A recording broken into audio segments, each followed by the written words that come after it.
하나님께서 오늘 우리에게 주시는 말씀 신약성서 요한계시록 2장 12절에서 17절 말씀입니다.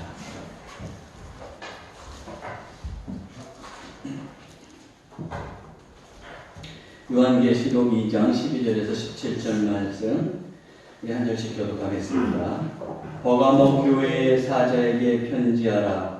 좌우에 날 섬검을 가지신 이가 이르시되 내가 어제 하늘을 바라보나 거기서 사자의 사자라 내가 나의 이름을 붙여서 너에게 전해주신 하나님과 너희 가운데 곧 사나이 사는 곳에서 죽음을 당하게 되고 나를 믿는 이름을 적어주시려 하였다. 그러나 네게 두어 가지 책망할 것이 있나니 거기 네게 발람의 교훈을 지키는 자들이 있도다. 발람이 발락을 가르쳐 이스라엘 자손 앞에서 걸림돌을 놓아 우상의 제물을 먹게 하였고 또 행음하게 하였느니라.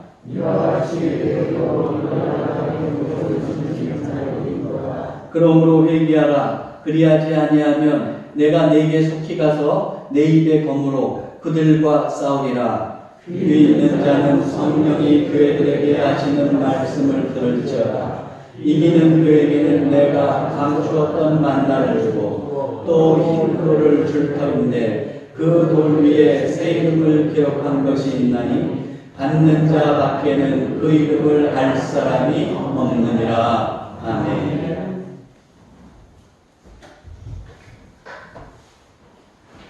할렐루야. 아멘. 이 시간에도 또 하나님의 한량없는 은총이 여러분과 함께 하시기를 기원합니다. 끓는 물 속 개구리 증후군 이런 이야기를 들어보셨는지 모르겠습니다.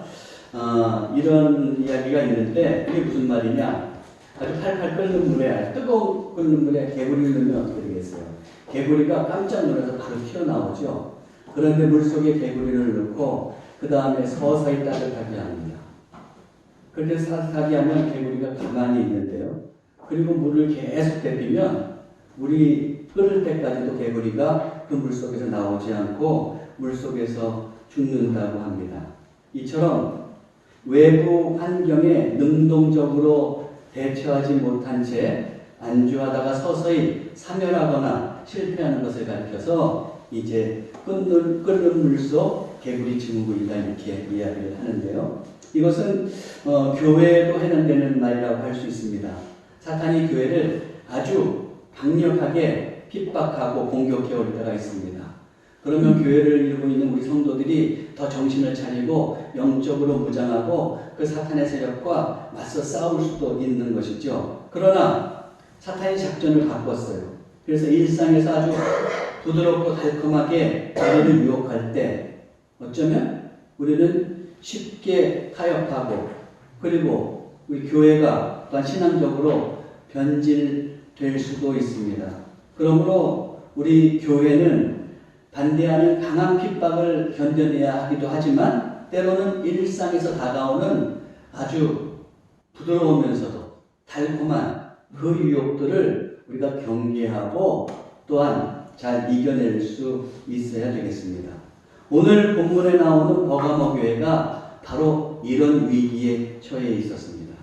우선 이 버가모라고 하는 도시부터 좀 살펴보려고 하는데 우리가 지난주에는 서머나를 살펴봤습니다. 서머나에서 북쪽으로 한 80km 떨어진 곳에 해발 300m 되는 곳에 이 버가모라고 하는 그 고지대에 도시가 있습니다. 이곳은 400년간 소아시아의 수도였고 문화의 중심지였습니다. 버가모는 이제 세 가지로 아주 유명한 도시였는데 뭐로 유명했느냐? 첫 번째로는 도서관이 유명했습니다. 이 근처에서 가장 이 당시에 고대 당시에는 최고의 도서관은 이집트의 그 알렉산드리아 도서관이었어요. 그런데 버가모도 이제 도시를 이루면서 책을 많이 이렇게 구입해가지고 한 장서가 한 20만 권이 됐다고 해요. 그러다가 보니까 알렉산드리아에서 좀 위협을 느낀 거죠. 자기네가 이제 한 50만 권 됐는데 버가모가 더 커질 것 같으니까 어떻게 했느냐면 이 파피루스에 그 당시 종이가 없이 파피루스라고 하는 갈대같이 생긴 것을 쭉 펴가지고 그걸 이제 종이처럼 만들어갖고 그 위에다가 철필을 썼는데 그 파피루스를 그 버가모에 수출하지 않은 거예요. 그러다가 보니까 이제 문제가 생겼겠죠. 그래서 버가모는 그 파피루스를 대신할 튼튼한 뭐 종이가 없을까 그러다가 양피지, 양이나 소나 염소 같은 그 가죽을 얇게 벗겨가지고 거기에다가 쓰는 방식을 택했습니다. 그러다가 보니까 이 파피루스보다 더 튼튼한 겁니다. 그리고 앞뒷면을 다 쓸 수 있어요. 파피루스는 한쪽 면밖에 쓸 수 없는데 양피지는 앞뒤를 다 쓸 수가 있습니다. 거기다가 그 당시에는 파피루스가 있었을 당시에는 이 두루마리처럼 말아서 가지고 다녔는데 이 양피지를 쓰면서 이 책처럼 이렇게 묶을 수가 있게 된 겁니다. 그래서 그것을 코덱스라고 하는데 코덱스의 혁명이 이 버가모에서 일어나는 것이죠. 그래서 양피지가 이제 영어로는 parchment인데 이게 이 버가모 다시 얘기하면 페르가문에서 나왔다 해서 이제 이렇게 그 양피지의 이름도 유래했다고 합니다. 어쨌든 이 버가모는 이렇게 도서관으로 유명한 도시였어요. 두 번째는 뭐냐면 신전이 아주 많은 도시였습니다. 제우스, 아테네, 뭐 에스클레피오스, 거기다가 황제의 신전까지 있었어요. 황제의 신전이 있었는데 버가모는 이 아시아의 수도였습니다. 그리고 또 로마 총독이 여기에 주재했는데 그 황제의 신전이 최초로 주전 29년에 생긴 곳이 바로 이 버가모였어요. 그래서 모든 주민은 1년에 한 번씩 황제의 신전에 가서 황제가 우리의 주님이십니다 이렇게 고백을 하면은 그 고백을 했다고 하는 그 증명서를 받을 수가 있었습니다. 그런데 대부분의 사람들은 이거를 개의치 않았어요. 왜냐하면 그 사람들은 다 다신교주의자이기 때문에 여러 신을 믿기 때문에 상관이 없었습니다.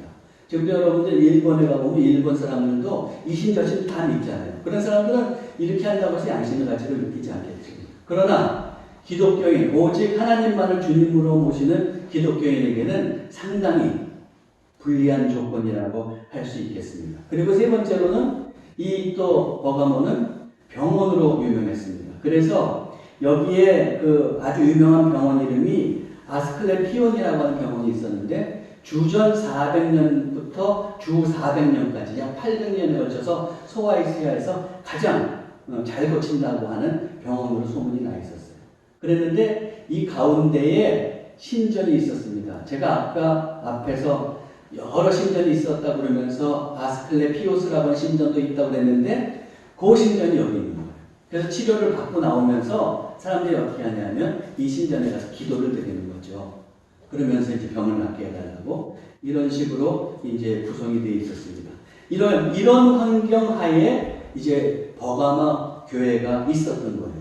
근데 이 버가모 교회에 주님께서 이제 말씀을 하시는데 늘 보듯이 주님의 모습이 맨 처음에 나오죠. 12절을 보면 버가모 교회의 사자에게 편지하라.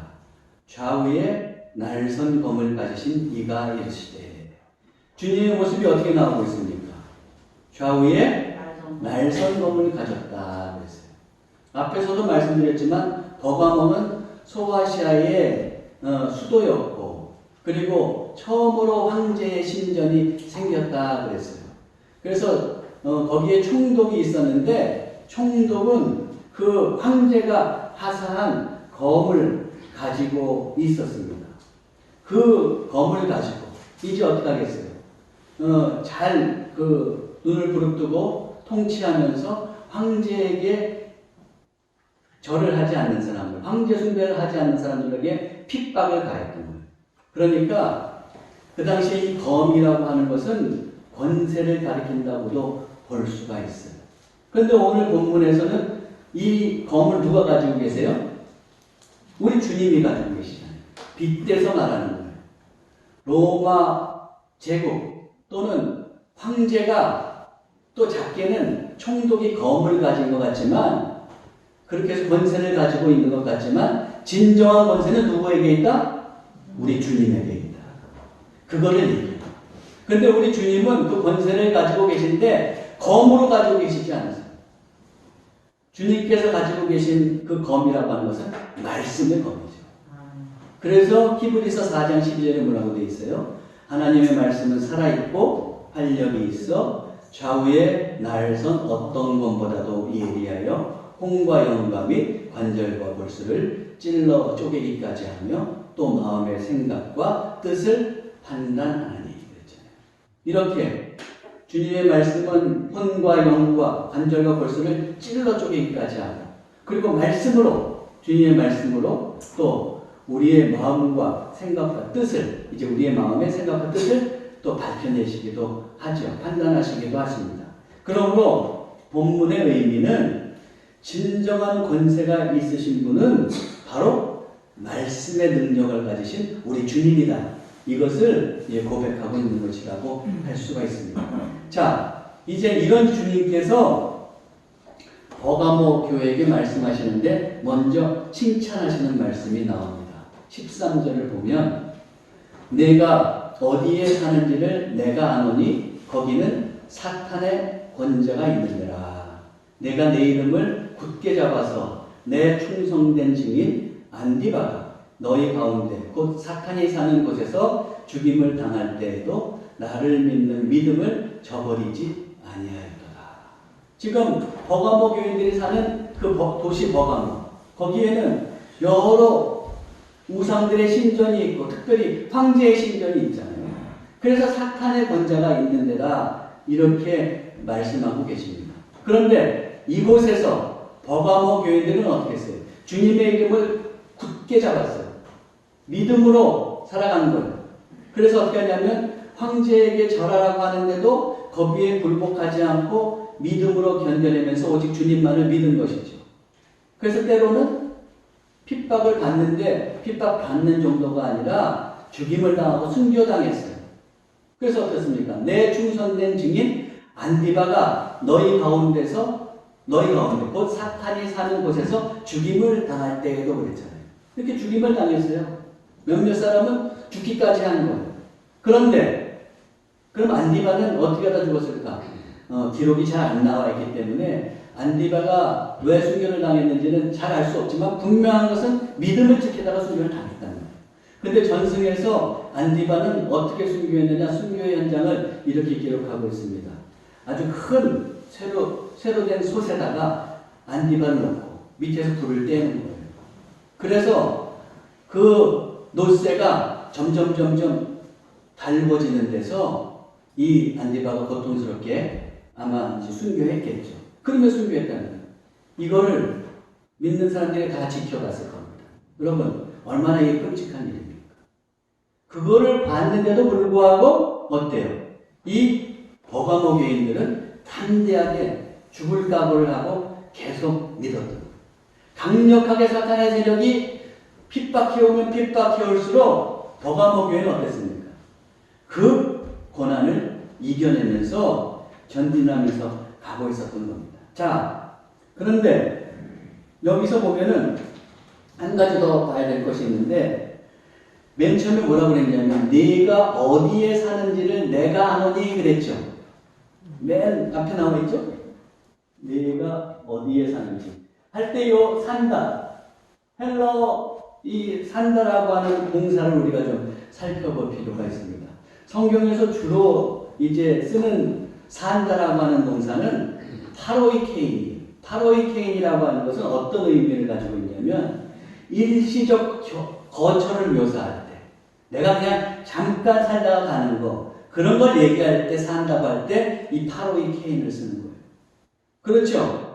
기독교는 어떻습니까? 성경은 어떻게 얘기하고 있어요? 우리 그리스도인은 이 땅에서 이방인이요 순례자로 표현하고 있단 말이에요. 왜 여기가 영원한 거처가 아닙니까? 우리는 하나님 나라에서 영원히 거할 거니까. 그래서 이 표현을 많이 썼습니다. 오늘 우리가 찬양했지만 죄 많은 이 세상은 내 집 아니네. 이때 나오는 그 정서가 어떻습니까? 이 파로이케인이에요. 여기가 영원한 것이 아니라고 우리는 생각하고 있습니다. 그렇게 고백하면서 살고 있어요. 그래요. 우리는 이 땅에서 천년만년 영원히 사는 것이 아닙니다. 그러므로 하나님 나라를 바라보고 온전히 순례자처럼 걸어갈 필요가 있습니다. 그런데 오늘 본문에 쓰인 단어는 파로이케인이 아니고 카토이케이. 카토이케이는 영구적이고 안정적인 그 장소에 있는 거처를 묘사할 때 쓰는 단어입니다. 그러면 왜 버가모 교인들에게 이 단어를 썼을까? 비록 너희들이 지금 버가모에 살면서 고통을 당한다고 할지라도 거기를 피해서 도망갈 생각을 하지 말라는 거죠. 그 자리를 믿음으로 지키면서 거기서 믿음 안에서 살라고 지금 주님께서 촉구하고 계신 것을 우리가 알 수가 있습니다. 그래요. 그리스도인은 고난이 다가온다고 무조건 고난 다가올 때마다 피하고 도피하는 자들이 아닙니다. 하나님께서 내게 맡겨주신 현장, 그 자리에서 믿음으로 살면서 고난을 이겨 극복해 갈 수 있는 그런 그리스도인이 되기를 주님께서는 원하고 계십니다. 사랑하는 성도 여러분, 여러분들도 믿음으로 고난을 이겨내면서 살아가는 그런 삶이 되시길 바랍니다. 예, 이렇게 버가모 교인들은 칭찬받을 만한 것이 있어요. 강하게 핍박이 다가왔을 때 아주 결연하게 믿음으로 순교까지 각오하면서 그 신앙을 유지해 갔던 겁니다.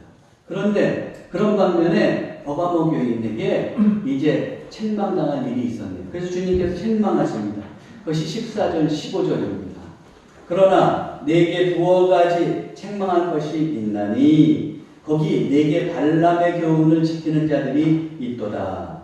발람이 발락을 가르쳐 이스라엘 자손 앞에 걸림돌을 놓아 우상의 제물을 먹게 하였고 또 행음하게 하였느니라. 이와 같이 내게도 니골라 당의 교훈을 지키는 자들이 있도다. 우리가 이거를 2주 전에 에베소 교회에서 제가 아주 간단하게 잠깐 언급한 적이 있었어요. 자, 그런데 오늘 조금 더 좀 자세히 살펴보려고 하는데 지금 주님은 뭐냐고 그러냐면 니네한테 책망할 것이 있는데 발람의 교훈을 따라서 사는 사람들이 있다. 그래가지고 발람이 이제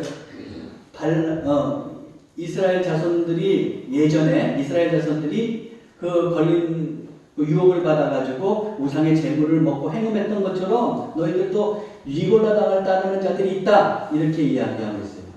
이제 이것이 뭘 얘기하는지 좀 살펴볼 필요가 있는데 민수기 22장에서 24장에 보면은 발람 이야기가 나오죠. 발람이 나와요.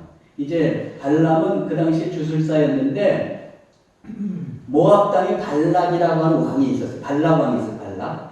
발락이 있었는데 이스라엘 백성들이 애굽에서 탈출해서 가나안을 통과하면서 광야를 통과하면서 가나안으로 간단 말이에요.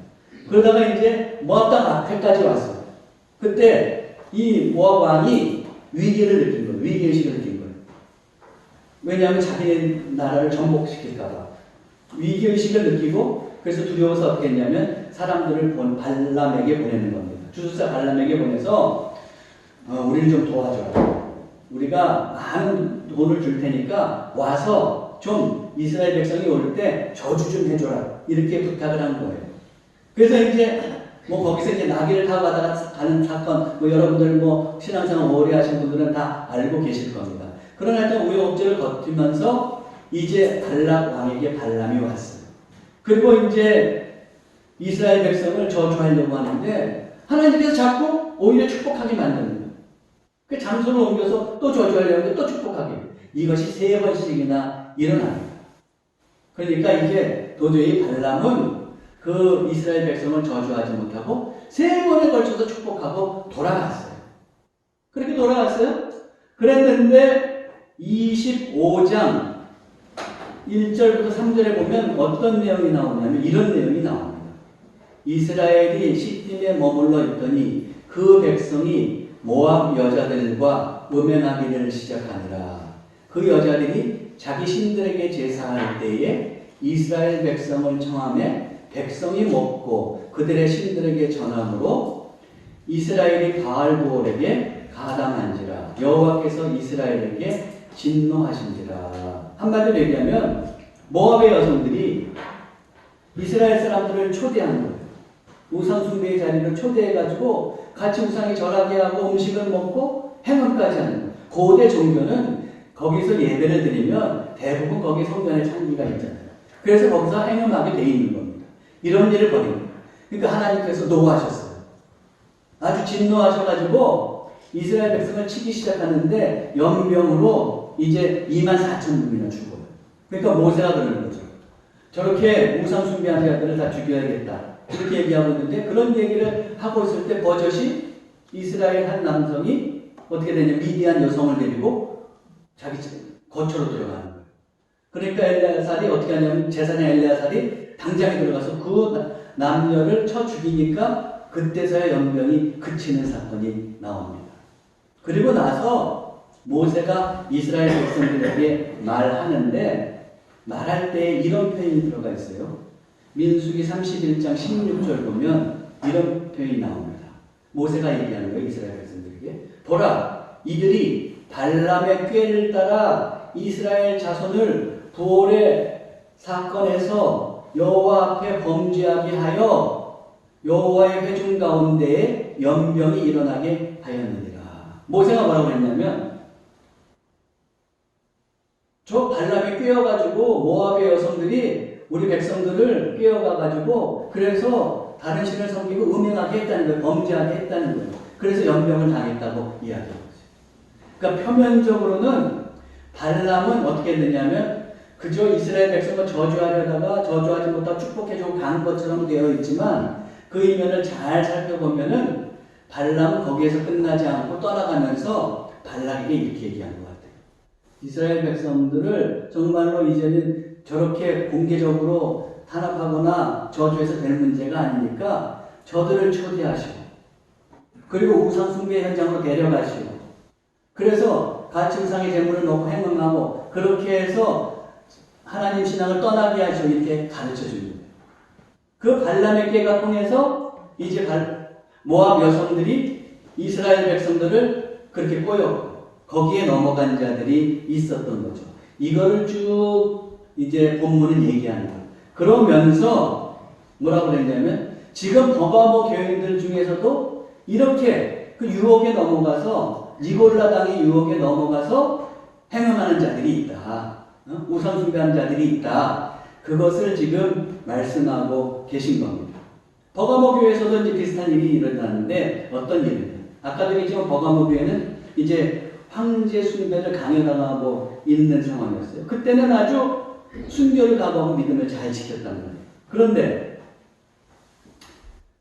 그들은 눈에 보이는 적은 이렇게 아주 강하게 잘 대적하면서 믿음을 잘 지켜냈는데 그런데 버가모 교인들에게 전혀 무장을 하고 있지 않는데 무장 해제하고 있는 상황에서 당하는 유혹이 있는 거예요. 그것은 뭐냐면 교회 내에 있던 니골라당의 유혹입니다.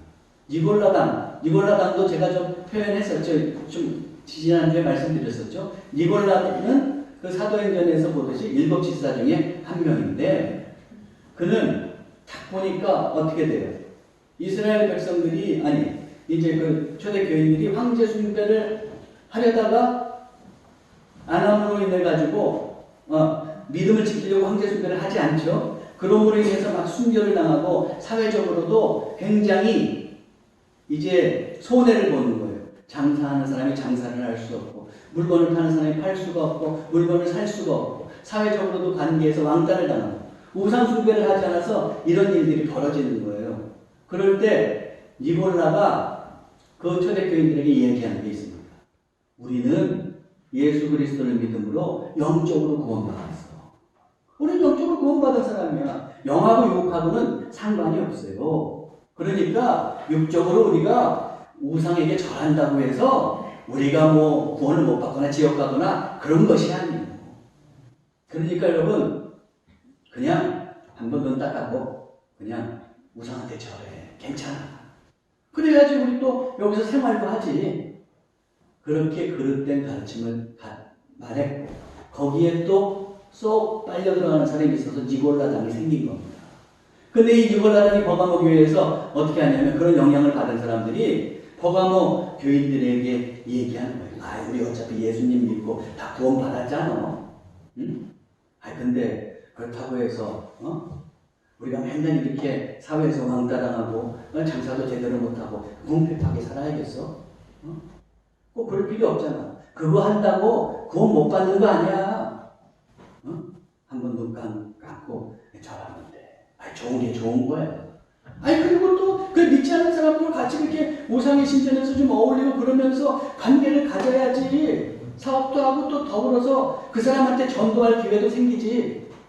그 말 그럴듯해요, 그럴듯해요. 그럴듯하죠. 그런 거예요.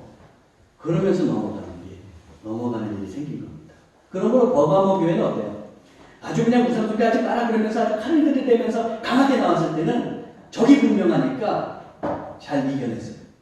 그런데 이렇게 부드럽고 달콤하게 다가오는 일. 더불어서 니골라당이라고 하지만 그 니골라당 사람들은 기독교인이잖아요. 기독교인. 지금 교회 안에 있잖아요.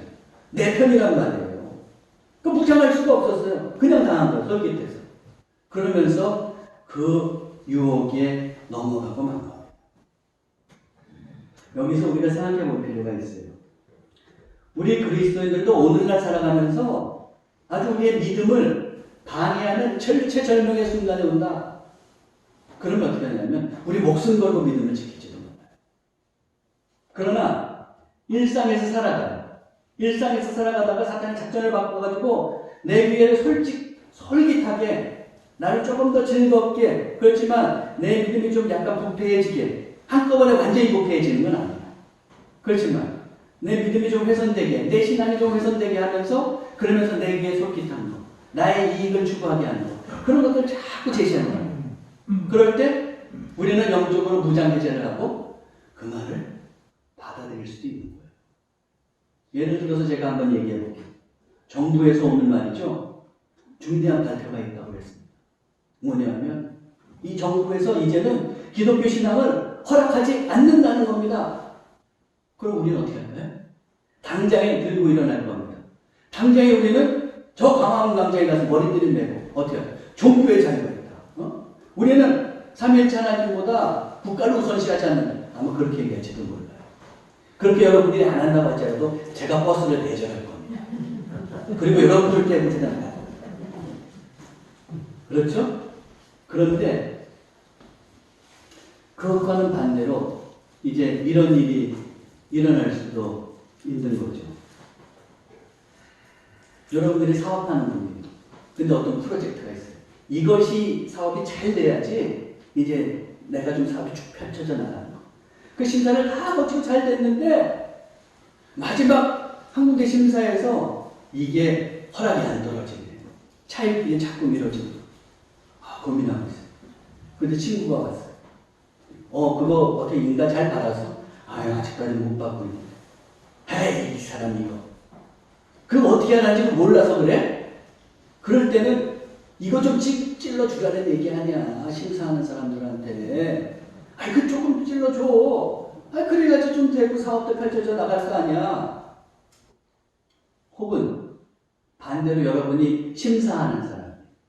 그런데 그 업자가 좀 만나자고 해서 차 한잔 마셨어요. 그래서 돌아왔는데 자기도 모르는 사이에 주머니 돌아와서 옷을 벗다가 주머니에 져보니까 봉투가 들어있네.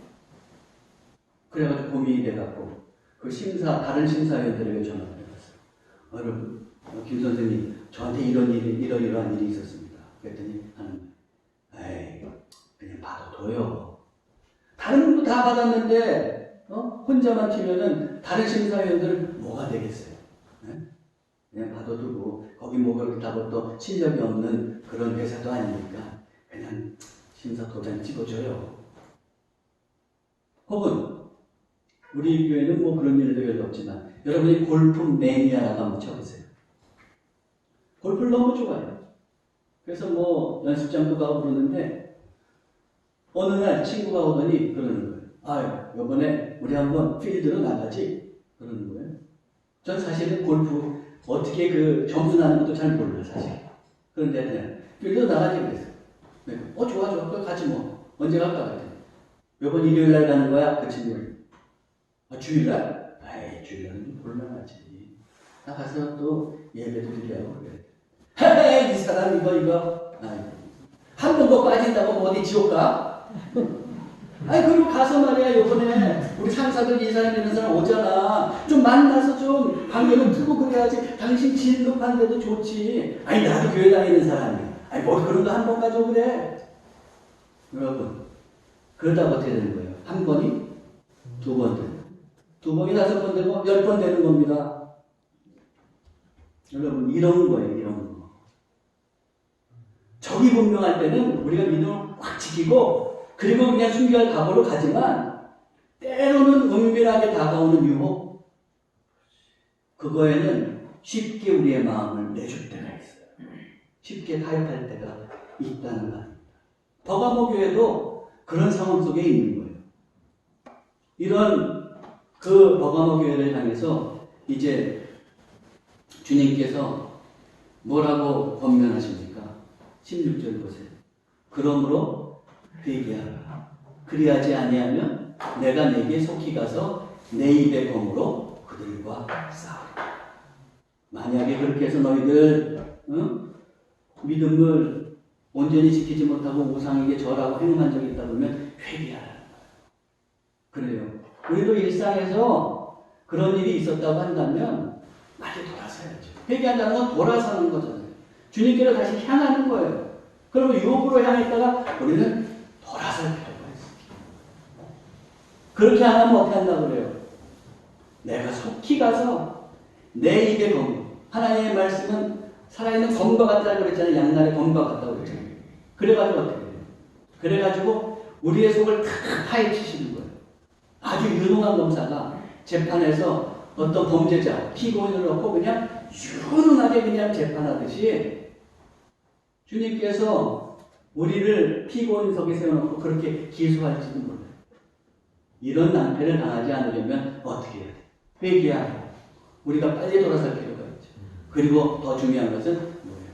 우리 일상에서도 항상 유혹이 다가올 수 있다는 것을 기억하면서 원천적으로 타협하지 말아요. 여러분, 한순간 다가오는 그 순교의 현장에서 내가 서 있다고 하는 것은 사실 한순간만 믿음을 지키면 되는 거예요.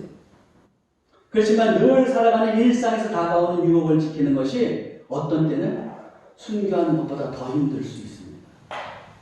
그럴 때 어떻게 해야겠어요? 우리는 영적으로 깨어서 믿음의 순결성을 지키면서 그 유혹과 타협하지 말아야 하는 것이죠.